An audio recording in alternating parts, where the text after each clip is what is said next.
तो मैं आत्माराम तुकाराम भिड़े गोकुलधाम सोसाइटी का एकमेव सेक्रेटरी अरे देखो, आप सभी का आज की इस मीटिंग में स्वागत करता हूं।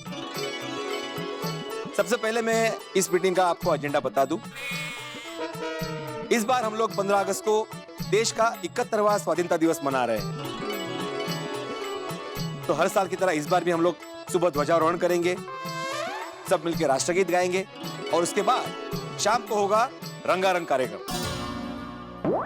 अरे शरीर ले, मतलब ये ठीक नहीं है। रंग रंग का कार्यक्रम तो होली पर होता है ना, क्योंकि होली रंगों का फेस्टिवल है। ये तो 15 अगस्त है, इंडिपेंडेंस डे। अरे अय्यर भाई, रंग रंग कार्यक्रम नहीं, रंगारंग कार्यक्रम। रंगारंग अर्थात मनोरंजक कार्यक्रम। सही बात है। क्या यार, इस बार 15 अगस्त और दहीहंडी एक ही दिन पे है ना, इसलिए सुबह जो कार्यक्रम होगा वो 15 अगस्त का ध्वजारोहण का कार्यक्रम होगा और जो शाम को रंगारंग कार्यक्रम होगा वो दहीहंडी का होगा, जिसकी तैयारी टप्पू सेना कर रही है। Got it?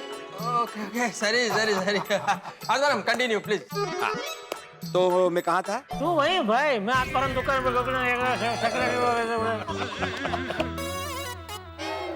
ओ पिड़ू, तू कब से वहीं अटका है? अरे भाई, हंसी मजाक करना अच्छी बात है, लेकिन अभी नहीं। हाँ यार भाई, मिली मास्टर, मीटिंग आगे बढ़ा। लेकिन कैसे बोलूं चाचा जी, सब बीच बीच पे बोल रहे हैं। अरे ले तू बोल, कोई बीच में नहीं बोलेगा। कोई बीच में नहीं। यार भाई प्लीज। चल तू बीच में मत, वो तू मत बोल, शांति रख। थैंक यू चाचा जी। तो मैं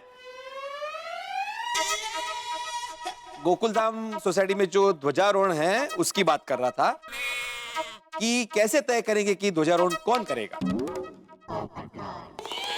माननीय आत्माराम तुकाराम भिड़े जी, गोकुलधाम सोसाइटी के एकमेव सेक्रेटरी जी, इस साल ध्वजारोहण करने की मेरी तीव्र इच्छा है, तो मुझे मौका दे दो। सॉरी जनरल, लेकिन दिस टाइम फ्लैग होस्टिंग का चांस मेरे को मिलना चाहिए। सॉरी अय्यर प्रा, ध्वजारोहण का मौका इस बार तो मैनू मिलना चाहिए जी। सॉरी सोडी, लेकिन इस बार ध्वजारोहण का मौका मुझे मिलना चाहिए। हाथी भाई, सॉरी हाथी भाई, मुझे लगता है कि इस साल ध्वजारोहण करने का मौका मुझे मिलना चाहिए। क्यों? देखिए दोस्तों, बिल्कुल गलत बात है। जैसा कि आप लोग जानते हैं कि किसी भी आयोजन में मैंने अपनी कभी कोई इच्छा प्रकट नहीं की। हाँ तो रहना था ना, आज भी क्यों प्रकट कर रहे हैं ना? तो नहीं जेटलोर, आज की बात अलग है। स्वाधीनता दिवस का मसला है, तो इस देश का एक जिम्मेदार नागरिक होने के नाते, एक लेखक होने के नाते मेरी भी आकांक्षा है कि गोकुलधाम सोसाइटी में ध्वजारोहण मैं करूं।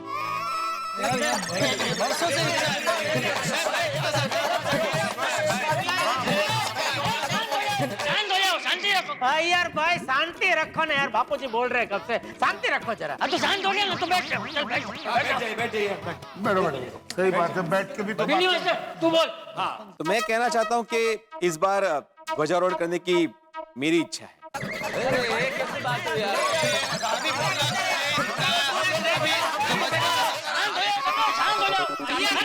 बोल रहे बापूजी, आप चुप नहीं हो रहे। भाई पहले तू चुप हो जा और बैठ जा भाई, बैठ जा। अरे यहाँ कोई घूमने जाने की प्लानिंग नहीं चल रही है, स्वतंत्र दिवस की प्लानिंग चल रही है। इसलिए हर बात का फैसला लोकतांत्रिक तरीके से लिया जाना चाहिए। सही बात है। लोकतांत्रिक मतलब जिस को ध्वजारोहण करने की इच्छा है वो अपनी बात बारी बारी सबके सामने रखेंगे। ये किसी और को नहीं, लेकिन उसे ही ध्वजारोहण करने का मौका क्यों मिलना चाहिए। उसके बाद हम सब सर्वसम्मति से ये तय करेंगे कि ध्वजारोहण कौन करेगा। यस। तो चलो भाई, जिसको भी ध्वजारोहण करने की इच्छा है वो सबके सामने अपनी बात रखेगा, ठीक है? सही बात है। हाँ, बराबर है। बिनी मास्टर, सबसे पहले तू ही बता। अच्छा, ठीक है।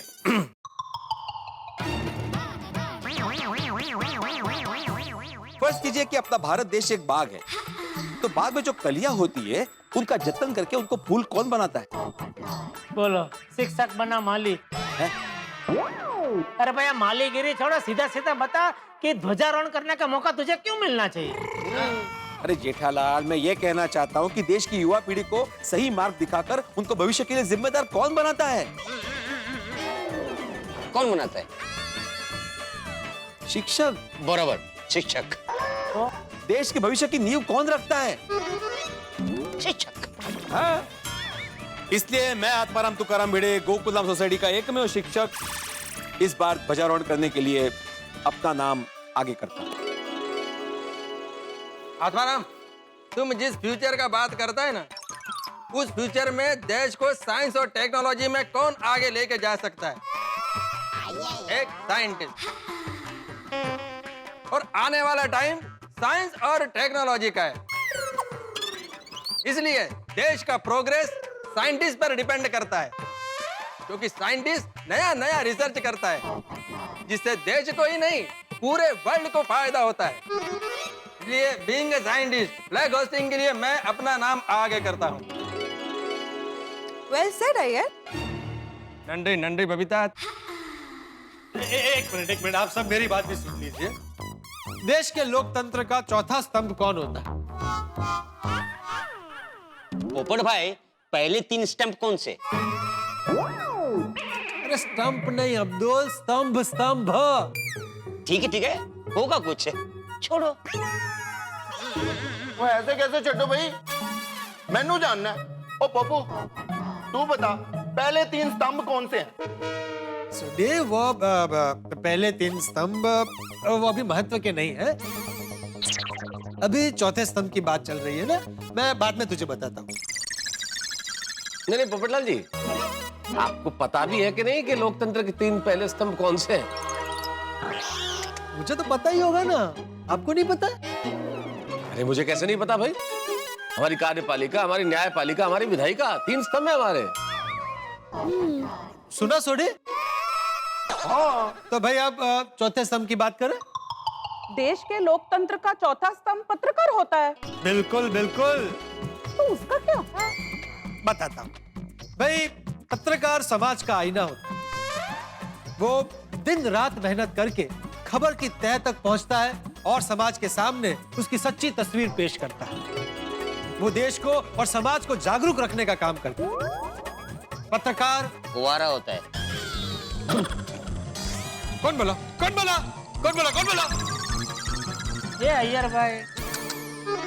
नहीं जेठालाल, मैं नहीं बोला। देखिए, यह मजाक का विषय नहीं है। देश के जिम्मेदार पत्रकार होने के नाते इस साल ध्वजारोहण करने का मौका मुझे मिले, इसलिए मैं अपना नाम आगे करता हूं।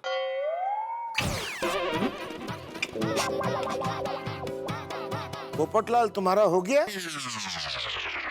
जी। तो बैठ जाओ। अब मैं कुछ कहना चाहता हूं।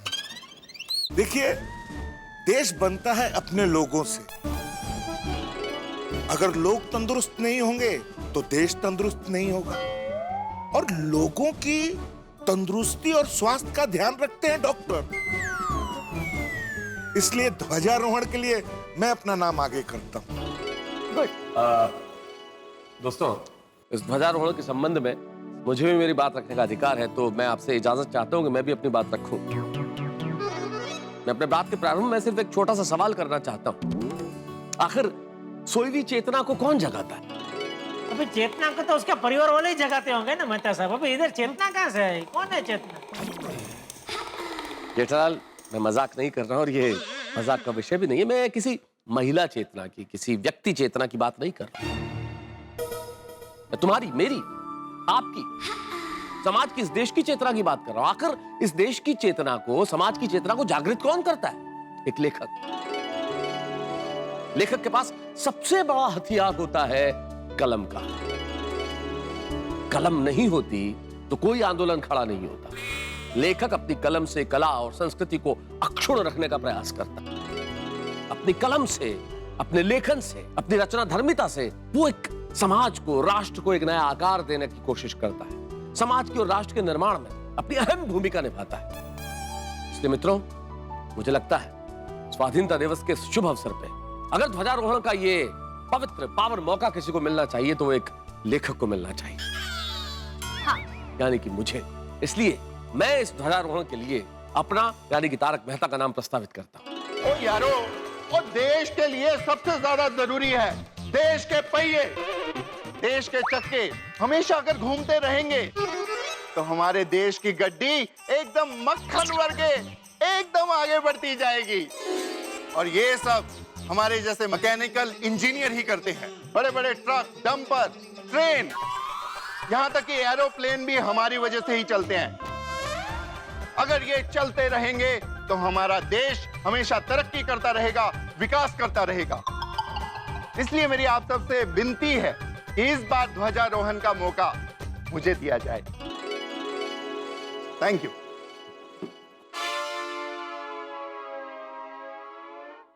माधवी, क्या हुआ? कुछ बोलना है? हाँ मतलब महिला मंडल की ओर से मैं कुछ कहना चाहती हूँ। हाँ हाँ माधवी बेटा बोलो, तुम्हें भी अपनी बात कहने का पूरा अधिकार। थैंक यू चाचा जी। कैसा है कि देश बनता है परिवारों से, और परिवार को लगन से, प्यार से, मेहनत से कौन चलाता है? घर की औरतें, the women of the house. बरोबर। इसका मतलब देश को चलाने में गृहिणी का, घर की औरत का बहुत बड़ा योगदान रहता है, बहुत बड़ी भूमिका रहती है। इसलिए इस बार का ध्वजारोहण करने का मौका हम महिला मंडल में से किसी एक को मिलना चाहिए। जी हाँ, वेरी करेक्ट। हाँ देखिए, सबने अपनी अपनी बात कह दी, अभी मुझे भी अपनी बात कहनी है। मैं ना ही एक शिक्षक हूँ, ना डॉक्टर हूँ, ना साइंटिस्ट हूँ, ना ही मैकेनिक हूँ, ना पत्रकार हूँ, ना ही लेखक हूँ, और ना ही गृहिणी हूँ। और मैं मानता हूँ कि देश के विकास में इन सबका अच्छा खासा योगदान है, लेकिन इन सब के बीच में एक व्यक्ति ऐसी है जिसका योगदान सालों से नजरअंदाज होते आ रहा है, और वो व्यक्ति है एक व्यापारी। मेरी बात पे जरा गौर से ध्यान दीजिएगा। क्या व्यापारी का जो योगदान है वो दिखता नहीं है, लेकिन इन सब के मुकाबले उसका योगदान सबसे ज्यादा है। देखिए, एक शिक्षक को स्टेशनरी, स्कूल की किताबें कौन पहुंचाता है? व्यापारी। एक डॉक्टर को दवाइयां और एक साइंटिस्ट को खोज करने के लिए जो भी उपकरण चाहिए वो कौन पहुंचाता है? व्यापारी।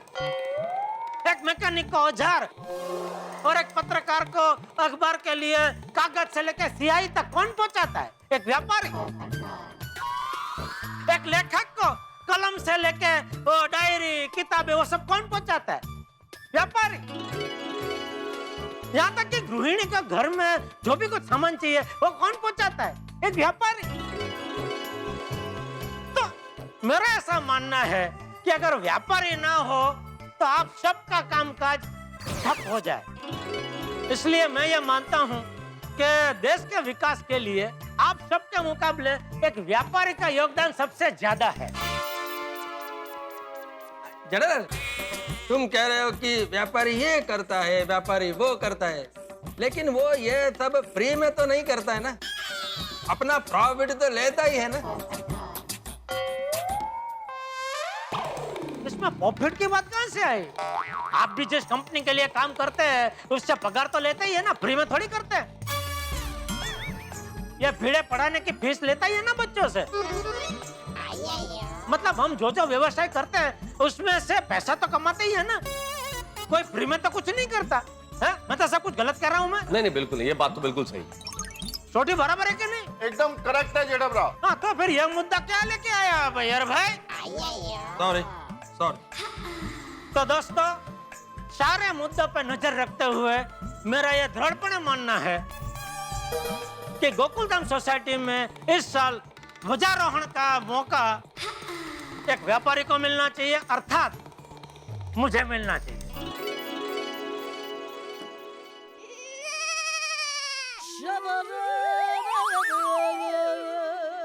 देखिए, सबने अपनी अपनी बात आगे रखी। देश के विकास में सभी का महत्वपूर्ण योगदान है, इसलिए अभी यह तय करना मुश्किल है कि ध्वजारोहण कौन करेगा।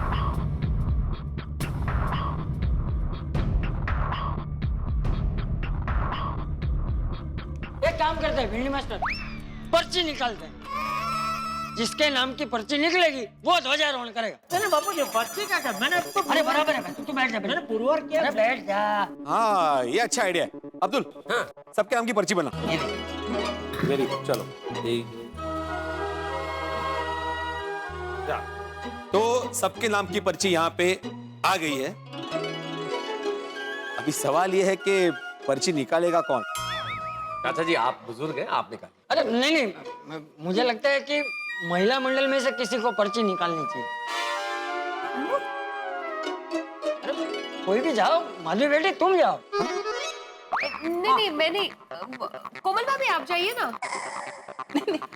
अंजलि भाभी चाहिए? मैं नहीं, रोशन भाभी आप जाइए। हाँ नहीं बबीता तुम जाओ। बबीता जी आइए। ओके हाँ बबीता जी जाइए। आइए बबीता जी। आइए बबीता जी, आइए बबीता जी, आइए। हाँ, ये लीजिए।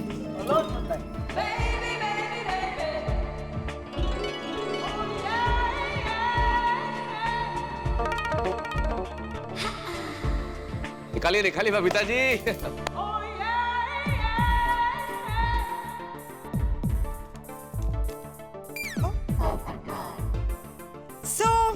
हमारी 71st इंडिपेंडेंस डे पर हमारे गोकुलधाम सोसाइटी में ध्वजारोहण करने का मौका जिनको मिलता है उनका नाम है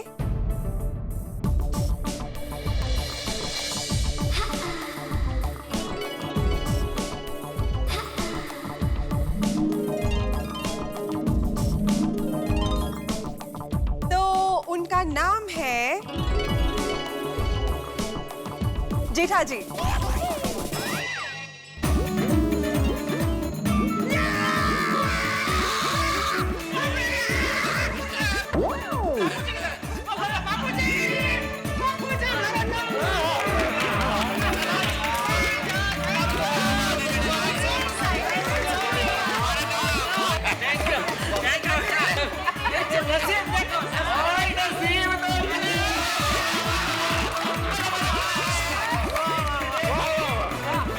ऑफिशियली अनाउंस करने दो। तुम नीचे उतरो पहले। नहीं ठीक है, मजा आ रहा है। ऐसे रहने दे। अरे ऐसे कैसे जेठालाल, कोई भी मेंबर ऐसे हवा में नहीं उड़ सकता। सभी मेंबर का जमीन पे रहना जरूरी है, उसके बाद ही अनाउंसमेंट होगी। हाँ बिना पिड़ू भाई ये तो सारा मजा किरकिरा कर दिया। बाद में बाद में कोई गल नहीं। उसी का मौका मिलता है। तो इस साल 15 अगस्त को अरे भिड़े आपण ते बोलले नाही काय? ते तुमचा ते मैं आत्माराम तुकाराम भिडे गोकुलम साहेब कोण सेक्रेटरी। पाहिजे? अरे म्हणजे काय ते किती गोड बोलता तुम्ही, आहे ऐकायला एकदम खूप आवडतं मला। बोला बोला बोला।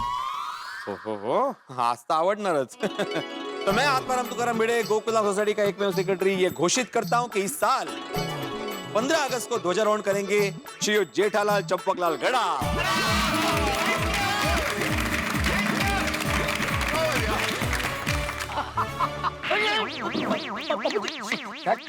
सॉरी बापू जी, लगा तो नहीं?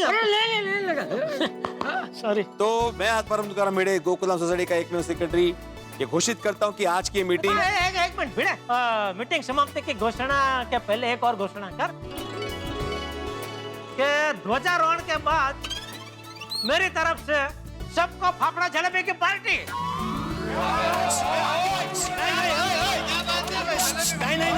नहीं पहले मुझे अनाउंस करने दो, उसके बाद बोलो। बढ़िया।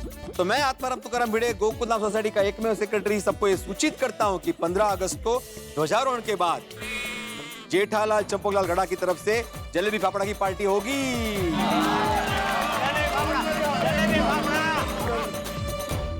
मित्रों, हर गोकुलधाम निवासी की इच्छा थी कि स्वाधीनता दिवस के अवसर पे ध्वजारोहण का मौका उन्हें मिले। उनका नाम आ गया है, उनका नाम प्रस्तावित, लेकिन अंततः लोकतांत्रिक तरीके से नाम चुना गया जेठालाल का। ये सौभाग्य मिला है जेठालाल को, और इस वक्त जेठालाल की खुशी 7वें आसमान पे, जो होना लाजमी भी है। कितना बड़ा मौका, कितने बड़े गौरव का क्षण ध्वजारोहण करना। और अब जेठालाल बहुत एक्साइटेड है, और उनका उत्साह, आप जानते हैं उनका उत्साह आसमान की तरह सीमाहीन है, विशाल है। इस उत्साह में अब वो क्या क्या करते हैं, ये देखने वाली बात होगी। ध्वजारोहण हेतु जेठालाल कितनी तैयारियां करते हैं, किस तरीके से करते हैं, ये देखना बड़ा ही दिलचस्प होगा। अब क्या क्या तैयारियां होती है ये तो इस वक्त मैं कैसे बताऊं, लेकिन इतना जरूर कह सकता हूं कि आज जो कुछ भी होगा होगा बड़ा मनोरंजक। बस देखते रहिए तारक मेहता का उल्टा चश्मा, देखते रहिए, हंसते रहिए।